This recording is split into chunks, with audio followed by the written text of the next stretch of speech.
பாலசுப்பிரமணியர் அருளால் ஆன்மீக அன்பர்கள், நேயர்கள், ஜோதிட அன்பர்கள் அனைவருக்கும் அன்பான வணக்கங்கள். நான் உங்கள் வாழ்க வளமுடன் ஜோதிடர் ஸ்ரீ குரு சுந்தர வடிவேல்.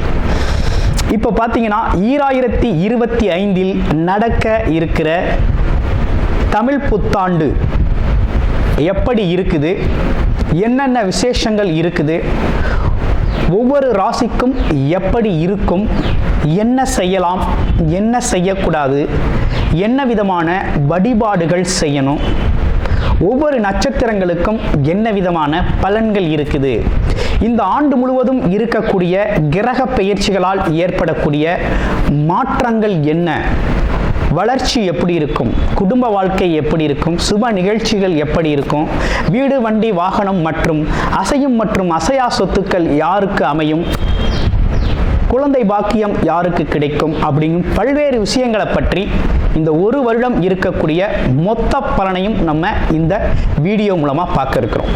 இப்போ இந்த விசுவாவசு வருடம் தமிழ் புத்தாண்டுகளில் 60 வருடங்களில் 39வது வருடம் தான் இந்த வருடம்.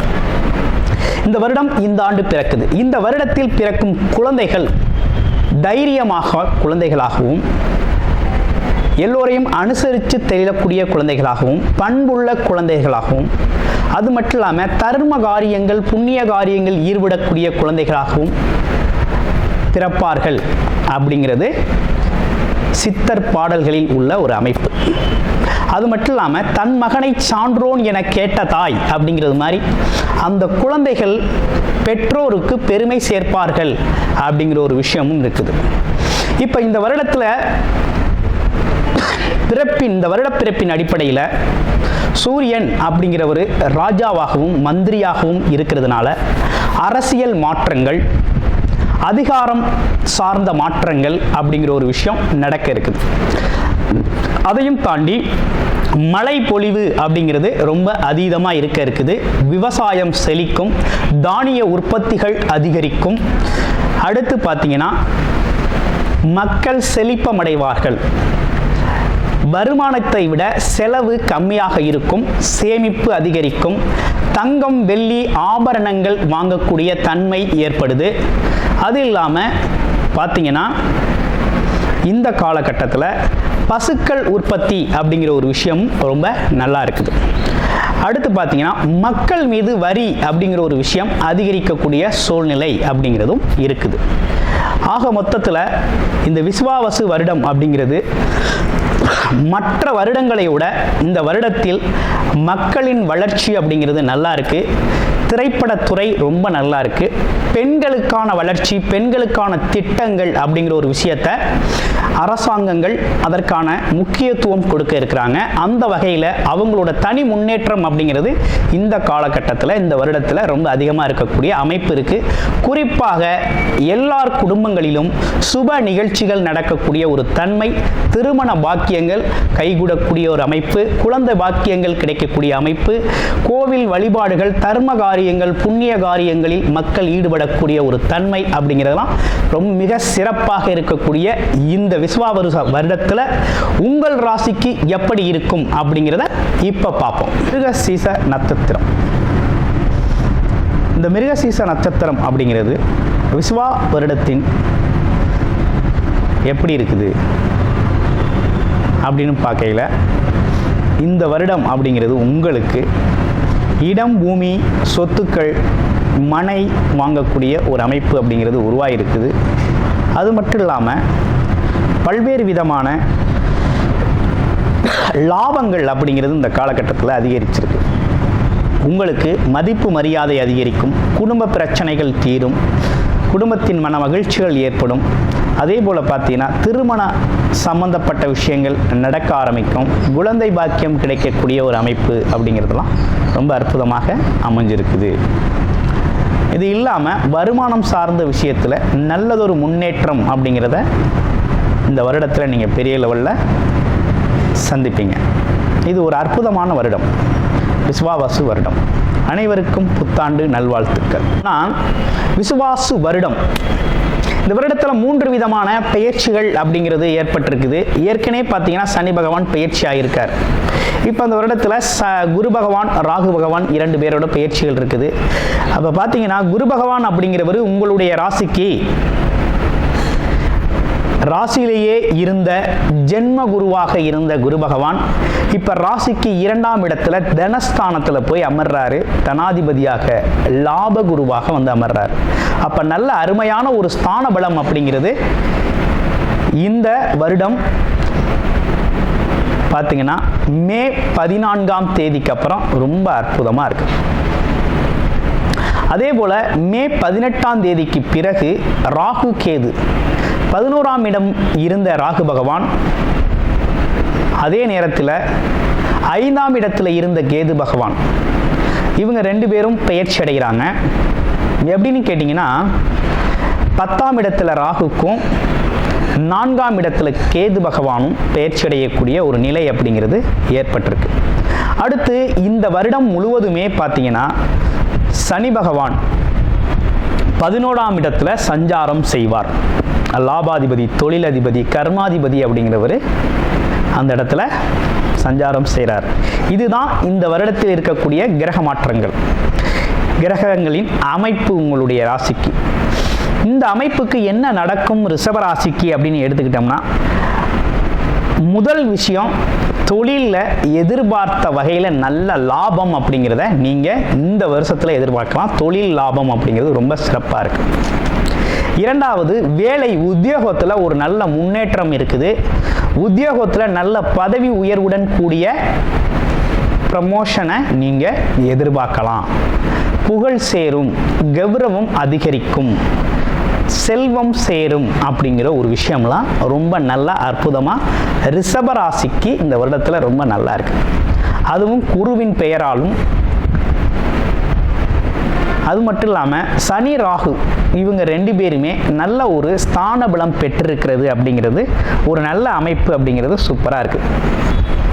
அடுத்து பார்த்தீங்கன்னா மாணவர்கள், இளைஞர்களுக்கு படித்து முடித்த உடனேயே நல்ல உத்தியோகம் கிடைக்கும், நல்ல வேலை கிடைக்கும், பிடித்த இடத்துல கிடைக்கும், நல்ல வருமானத்தில் வேலை கிடைக்கும். ஸோ முன்னேற்றம் ஏற்படக்கூடிய மாதமாக இந்த மாதம் சிறப்பாக இருக்குது. அடுத்து பார்த்தீங்கன்னா திருமணம் ஆகாதவருக்கு, நீண்ட நாள் திருமணம் ஆகாத ரிஷபராசி அன்பர்களுக்கு கண்டிப்பாக திருமணம் நடக்கும். அதில் எந்த மாற்றம் இல்லை, திருமணம் உறுதியாக நடக்கும்.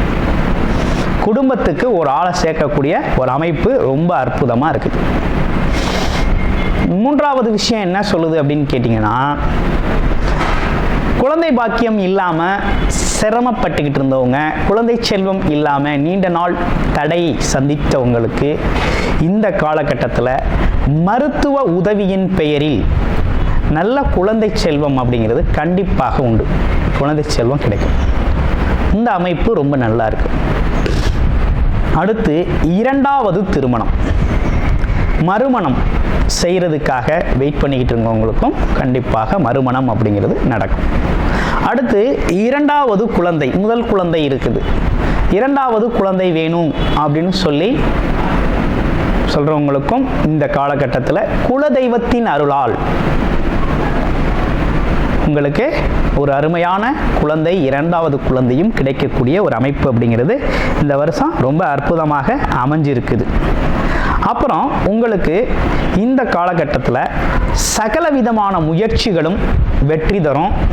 மிகப்பெரிய லெவலில் நல்லதொரு முன்னேற்றத்தை காண்பீங்க. மற்றவர்களால் செய்ய முடியாத கடினமான விஷயங்களை கூட மிக எளிதாக கையாளும் திறனும் அந்த ஆற்றலும் உங்களுக்கு இந்த காலகட்டத்தில், இந்த வருடத்தில் ரொம்ப சிறப்பாகவே அமையும். அடுத்து பூர்வீக சொத்துக்கள் கிடைக்கும். பூர்வீக குலதெய்வ வழிபாடு அப்படிங்கிறது, குலதெய்வ அருள் அப்படிங்கிறது பரிபூரணமாக கிடைக்கும். அடுத்து பார்த்தீங்கன்னா குழந்தைகளால் பெருமை சேரும் அப்படிங்கிற ஒரு நல்ல அமைப்பு அப்படிங்கிறது ரொம்ப சூப்பராக இருக்குது. ஆமாம், வெளிநாடு வெளியூர் பயணங்கள் நல்லா இருக்குது. அடுத்து பார்த்தோம்னா தொழில் வளர்ச்சி அப்படிங்கிறது நீங்கள் எதிர்பார்த்த லெவலில் விட பல மடங்கு 100 times 10 times அப்படிங்கிறது மாதிரி 1:10 அப்படிங்கிறது மாதிரி 10 மடங்கு வளர்ச்சியையும் சில பேர் 100 மடங்கு வளர்ச்சியையும் அவங்கவுங்க ஜாதகத்தின் அடிப்படையில் நடக்கக்கூடிய தசாபுத்தி அமைப்புகள் ரொம்ப சாதகமாக இந்த காலகட்டத்தில் யோக பலன்களை கொடுக்கக்கூடிய யோகாதிபதியின் திசைகள் நடக்குது அப்படின்னா இந்த காலகட்டத்தில் அள்ளி கொடுக்கக்கூடிய பணக்காரர்கள் லட்சாதிபதி கோடீஸ்வரராகக்கூடிய ஒரு அமைப்பு அப்படிங்கிறது இந்த வருடம் அற்புதமாக ரிஷபராசி அன்பர்களுக்கு அமைஞ்சிருக்கு. இவை அனைத்தும் இந்த காலகட்டத்தில் உங்களுக்கு சிறப்பை தரக்கூடிய வகையில் ரொம்ப அற்புதமாக அமைஞ்சிருக்கக்கூடிய ஒரு நல்ல அமைப்பாக இருக்குது. ஏன்னா 10ஆம் இடத்துல ஒரு பாவி இருக்கணும், இல்லைன்னா பாம்பு கிரகம் இருக்கணும். இப்போ பாம்பு கிரகம், அதுவும் யோகக்காரகன் சொல்லக்கூடிய குரு பகவான் இருக்கிற, அயோகக்காரன் சொல்லக்கூடிய ராகு பகவான் இருக்காரு. அவரை குரு பகவான் பார்க்கிறார். இது மிகப்பெரிய ஒரு சிறப்பு இல்லையா? மிகப்பெரிய சிறப்பு. அதுவும் 9ஆம் பார்வை. அவர் தனஸ்தானத்திலிருந்து வேற பார்க்கிறார், வருமானஸ்தானத்திலிருந்து பார்க்கிறார், குடும்பஸ்தானத்திலிருந்து பார்க்கிறார். அப்போ மங்கள நிகழ்ச்சிகள் வீட்டில் நடக்கும், குடும்ப மகிழ்ச்சி அடையும், குடும்பத்திற்கான நல்ல வருமானம் வரும். அப்போ தொழில் நல்லபடியான முன்னேற்றத்தை தரும்.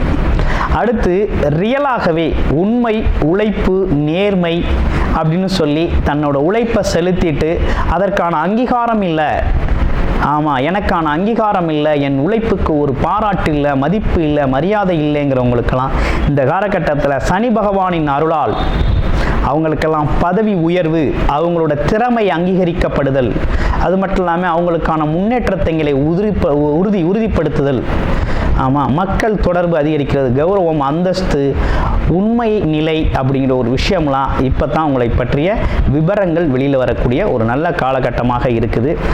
கூடுமான வரையும் ரிஷபராசி அன்பர்கள் புண்ணிய காரியங்கள் ஈடுபடுங்க, தான தர்மங்களை நிறைய செய்யுங்க.